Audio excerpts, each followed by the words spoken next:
Olá, obrigado por você estar nos acompanhando nesses estudos, nessa série de estudos. E agora vamos nos concentrar em dos principais argumentos apresentados contra a doutrina da Trindade pelos grupos trinitarianos, que é a questão da origem da doutrina.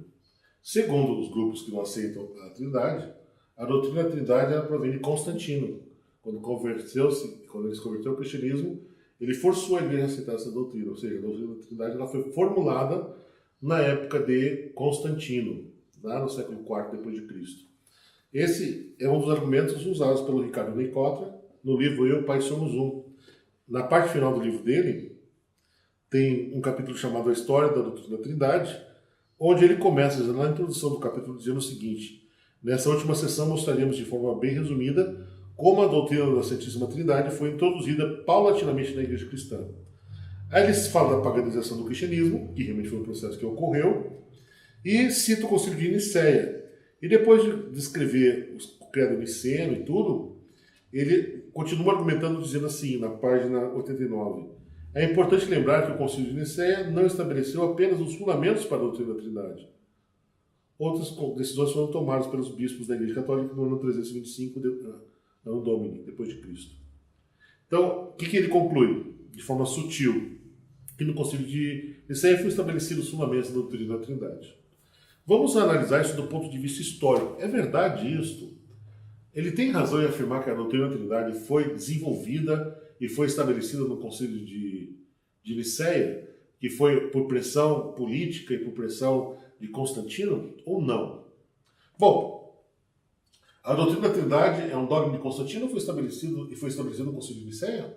Essa é a grande dúvida que nós queremos responder neste momento.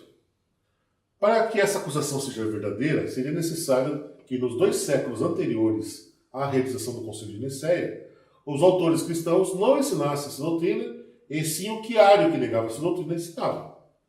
Então, nós temos que fazer uma leitura, uma pesquisa, um levantamento do que os pais da igreja escreveram entre o fim da Era Apostólica e o Concílio de Nicéia.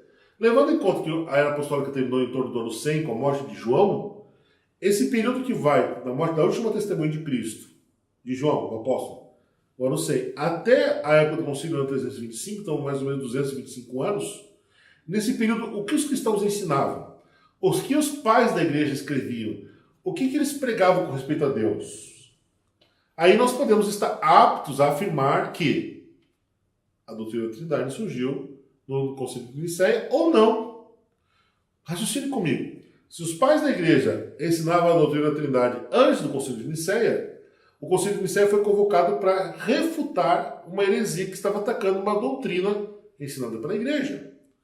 Agora, se a igreja ensinava que Jesus foi gerado, que Jesus não é eterno, que o Espírito Santo não é um ser pessoal, que o único Deus verdadeiro é o Pai, então a Ário estava restaurando a verdade e o pensamento dominante daquele concílio é um pensamento herético, um pensamento pagão, e a doutrina da Trindade surgiu realmente nesta época. Percebe? Então, se nós fizermos um levantamento histórico, nós vamos descobrir isso. Agora, você vai perguntar para mim, quem são esses pais da igreja? Por que eles tinham esse nome? Os líderes da igreja, escolhidos pelos apóstolos e seus sucessores, eram carinhosamente chamados de pais, porque era uma relação familiar que existia entre eles e seus membros. Então, assim como nós chamamos pastores, nós costumamos dizer, se eu sou ovelha de tal pastor, naquela época eles diziam, eu sou filho espiritual de tal pai. Então, o meu líder espiritual é meu pai. Então, eles são chamados de pais da igreja. E representa aqueles que, os líderes da igreja até mais ou menos o século VI. Então, esses líderes da igreja, eram chamados de pais da igreja. E eles escreviam cartas, assim como os apóstolos escreviam, cartas para as igrejas, para as pessoas, para o imperador. E vários documentos surgiram nessa época. Não são documentos canônicos, mas são documentos que para o historiador é um prato cheio, porque ele pode fazer um levantamento daquilo que se ensinava naquela época. Eu tenho comigo aqui a coleção de patrística, é chamada patrística isso, né? Eu estudo a patrística. É grande, é extensa. A editora Paulinas, ela publica esta obra, são vários volumes. Eu tenho alguns deles, mas eu tenho comigo esse aqui, que é uma coletânea de artigos. Se chama Antologia dos Santos Padres, do padre Cirilo Foco Gomes. Ele faz uma coletânea dos principais textos dos principais pais da igreja. Então, no início de cada capítulo, ele faz uma pequena biografia e depois apresenta enxertos, seleções de documentos desses pais. Então, esses documentos aqui, eu fiz questão de analisar eles e ler todos os documentos que foram escritos desde a época pós-apostólica, o ano 100, até a época de Nicéia. E o que ele descobriu? Ele descobriu o seguinte: os escritos de Clemente de Roma, os escritos mais antigos. Clemente de Roma, ele foi líder da igreja na capital do Império, segundo no tempo em que João escreveu o Apocalipse e seu Evangelho. Então, mais ou menos na virada do século I para o século II. Clemente, ele era tão respeitado, ele escreveu várias cartas, vários documentos, que alguns cristãos achavam que ele devia ser incluído dentro do cânone sagrado. Inclusive, a carta dele aos Coríntios devia ser considerada como uma carta do Novo Testamento, de tanto respeito que esse homem tinha.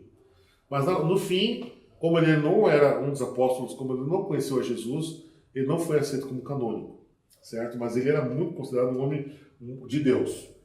Então, cerca do ano 96, ele escreveu a carta para a igreja de Corinto, que continuava agitada por grave divisão interna. Mesmo depois de Paulo ter escrito 3 cartas para aquela igreja, e só 2 aparecem no Novo Testamento, as divisões, os partidarismos ainda permaneciam 2 gerações depois do tempo de Paulo. E aí, como líder espiritual da igreja, ele se preocupava pela comunidade de Corinto. Clemente escreveu uma carta para lá. Segundo a tradição católica, Clemente é o 4º Papa, certo? Segundo nós entendemos que ele é o 3º líder da igreja, o 3º bispo da igreja de Roma. Como eles acham que Pedro era Papa, então Pedro foi o primeiro bispo de Roma, os católicos dizem que ele é o 4º Papa. Não, na verdade, ele era o 3º bispo de Roma, na sucessão. Primeiro Lino, ele foi o 3º. E o que Clemente escreveu? Observe bem, nesta carta aos Coríntios. Aceitando o nosso conselho, não tereis que vos arrepender, pois vive Deus, vive o Senhor Jesus Cristo e o Espírito Santo vivem, fé e esperança dos eleitos. Ele faz uma invocação trinitariana. Ele invoca o Pai, ele invoca o Filho e invoca o Espírito Santo. Por quê? Porque era a crença dele. Ele cria na doutrina do Pai, do Filho e do Espírito Santo. Primeira carta de São Clemente aos Coríntios, citada pelo padre Cirilo Foco Gomes na Antologia dos Santos Padres. Outro mártir desta época, inclusive o nome dele tem exatamente esse nome, porque ele deu sua vida pelo Evangelho, é Justino Mártir. Ele nasceu de uma família pagã, converteu-se pela leitura do Novo Testamento. Ele era estudante de filosofia, depois de sua conversão fundou uma escola em Roma. Assim como existia uma escola de estudos teológicos em Alexandria, existia uma história em Antioquia, Justino fundou uma em Roma para formar líderes, para formar pastores. Ele escreveu 2 obras do imperador Antonino Pio, que datavam do ano 150. Então, ele viveu mais ou menos 50 anos depois de Clemente e mais ou menos 50 anos depois da morte de João, visando defender o cristianismo das falsas acusações feitas pelos seus opositores. Porque, como o cristianismo é uma religião fechada, eles se reuniam em casas e eles eram perseguidos, existia muito boato. Não, eles são... Você vai ver agora que nós vamos ler a carta dele. Eles são canibais, eles comem a carne do mestre deles. Porque Jesus tinha dito que a ceia, você come o pão e bebe o vinho, você está comendo a carne e o sangue de Cristo. Então, como isso passava de boca em boca, não, eles são canibais. Ou eles são ateus, porque eles não creem nos deuses do Império Romano, do Império Grego, eles têm uma crença diferente no tal de Jesus aí, eles são ateus. Então existiam muitos boatos com respeito à pessoa dos cristãos. E isso que fomentava, inclusive, o preconceito contra os cristãos. E Justino escreveu 2 cartas ao imperador defendendo o cristianismo para mostrar que o cristianismo não era nada disso que o povo falava. Na obra da Apologia, volume 1, ele explica, na primeira carta: terminadas as orações, damos-nos mutuamente o ósculo da paz. Ele está aqui narrando como é que era feita a Santa Ceia, que era um costume que existia até a época de Justino, de dar o ósculo santo durante a cerimônia. Apresenta-se então a quem preside aos irmãos pão e um vaso de água e vinho. E ele, tomando-os, dá louvores à glória ao Pai do universo, pelo nome do seu Filho e pelo Espírito Santo, e pronuncia uma longa ação de graças em razão dos dons que deles nos vêm. Então, durante a cerimônia da Santa Ceia, o oficiante, ele apresentava o pão, o vinho e água, e dava louvor ao Pai, dava glória ao Filho e pelo Espírito Santo. Então, fazia uma confissão de fé trinitariana, uma bênção trinitariana. Portanto, tudo que comemos, bendizemos sempre ao autor de todas as coisas, o Pai, por meio de seu Filho Jesus Cristo e pelo Espírito Santo. Certo? Então, Justino Mártir, ele cria na doutrina do Pai, do Filho e do Espírito Santo. Antenágoras, ele morreu mais ou menos no ano 180 depois de Cristo, ele era filósofo em Atenas e escreveu a obra Súplica pelos Cristãos, onde defende o cristianismo em tom respeitoso a Marco Aurélio e seu filho Cômodo. Vocês lembram do filme O Gladiador? Então Marco Aurélio é desta época aqui, certo? Nessa obra, ele fez uma extensa explicação do que os cristãos pensavam sobre Deus e nega a acusação deles serem ateus. Ele diz assim, não é porque nós não cremos nos deuses de Roma que nós não somos religiosos. Nós cremos num Deus único que não é os deuses que vocês adoram. E ele faz um paralelo interessante. Olha só como ele argumenta. Nós não somos ateus. Reconhecemos a existência de um único Deus incriado. Não é como Zeus, que foi filho de Cronos. Não é como os outros deuses que nasceram em algum tempo e depois podem até morrer.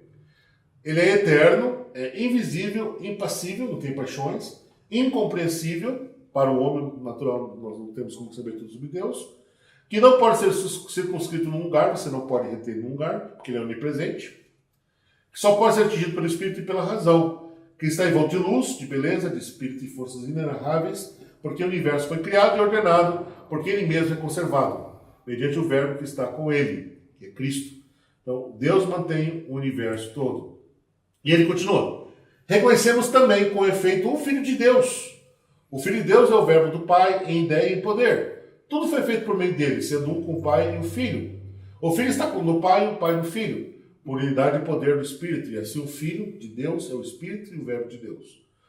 E aí ele termina. O Espírito profético está também de acordo com a razão. Na verdade, o Espírito Santo, que age através dos que falam em profecias, é, dizemos, uma emanação de Deus, de quem brota em quem entra como um raio de sol. E aí, em outra parte, ele conclui. Como, portanto, não se admira alguém de que ouvir chamar ateus os que admitem um Deus Pai, um Deus Filho e o Espírito Santo, ensinando ser único, seu poder e sua distinção ser na ordem? Você observa, na carta ele diz assim, nós não somos ateus, nós cremos no Deus Criador de todas as coisas, mantenedor de tudo, nós cremos no Filho, que é Jesus Cristo, nós cremos no Espírito da Revelação, que é o Espírito Santo. Esses três formam, então, a nossa divindade, que é um Deus, apenas. Então, é uma fé totalmente trinitariana. Lembre-se, Atenágoras escreveu isso no ano 180 depois de Cristo. 180 depois de Cristo. Ou seja, 80 anos depois da morte de João e 150 anos antes do Concílio de Nicéia.